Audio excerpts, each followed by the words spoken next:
धर्मों से बंधी हमारी आस्था, आस्था से बंधे हमारे कर्म, हमारी संस्कृति, हमारी पहचान। सब्सक्राइब करिए किस्मत रहस्य।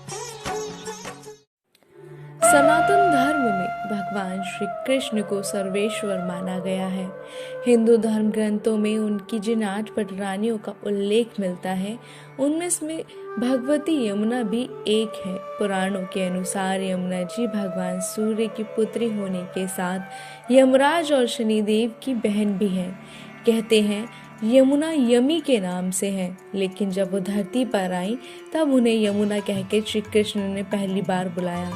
द्वापर युग में भगवती यमुना का आविर्भाव चैत्र मास के शुक्ल पक्ष की षष्ठी के दिन हुआ था। ये पावन तिथि यमुना जयंती के नाम से प्रसिद्ध है। आज भी ब्रजमंडल में प्रतिवर्षीय महोत्सव बड़े ही धूमधाम से मनाया जाता है। मार्कंडेय पुराण के मतानुसार गंगा यमुना सगी बहनें हैं।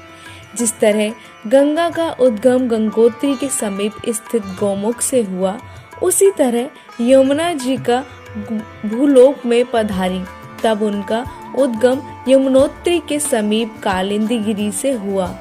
प्रचलित पौराणिक कथा में द्वापर युग में श्री कृष्ण लीला के समय सर्वश्रेष्ठवर श्री कृष्ण एवं यमुना की पुनः मिलन का वृतांत कुछ इस प्रकार है। एक बार श्री कृष्ण अर्जुन को साथ लेकर घूमने गए। यमुना तट पर एक वृक्ष के नीचे दोनों विश्राम कर रहे थे।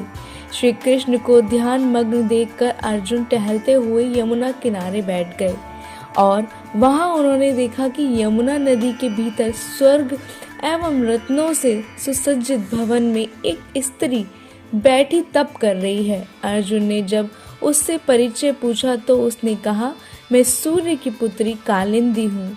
भगवान श्री कृष्ण के लिए मेरे मन में अपार श्रद्धा और प्रेम है और मैं उन्हीं को पाने के लिए तप कर रही हूँ। मुझे पूर्ण विश्वास है कि मेरे मनोकामना अवश्य पूर्ण होगी। जब अर्जुन वहां से वापस लौटे तब उन्होंने श्री कृष्ण को ये वृतांत सुनाया।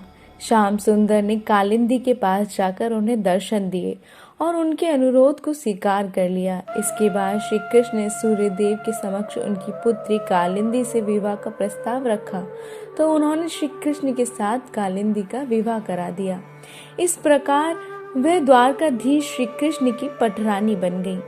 ब्रजमंडल की आराध्य भगवान श्री कृष्ण की प्रिय यमुना ब्रजमंडल की आराध्य है। ब्रजवासी इन्हें नदी नहीं बल्कि साक्षात देवी मानते हैं। मथुरा के विश्राम घाट तथा वृंदावन के केशी घाट पर प्रतिदिन होने वाली यमुना जी की आरती में असंख्य श्रद्धालु भाग लेते हैं। ब्रिज में आने वाला हर तीर्थयात्री यमुना जी का पूजन करके उन्हें दीपदान अवश्य करता है और मनोरथ पूर्ण होने पर भक्तगण यमुना जी को साड़ी का चढ़ाते हैं। ब्रजमंडल में ठाकुर जी का स्नान तथा भोग की तैयारी यमुना जल से होती है। श्रीनाथ जी का श्री विग्रह ब्रज में मेवाड़ में भले ही पहुंच गया हो, लेकिन सेवाओं में केवल यमुना जल का ही प्रयोग होता है। आज भी मथुरा से नित्य यमुना जल सुरक्षित पात्रों में भरकर श्रीनाथ द्वार भेजा जाता है। यमुना का वाहन कछुआ है। कैसी लगी आपको हमारी ये छोटी सी कहानी? हमें अपने कमेंट बॉक्स में लिख के हमें ज़रूर बताएं। साथ ही इससे जुड़ी अगर आपके पास कोई जानकारी है तो हमसे साझा ज़रूर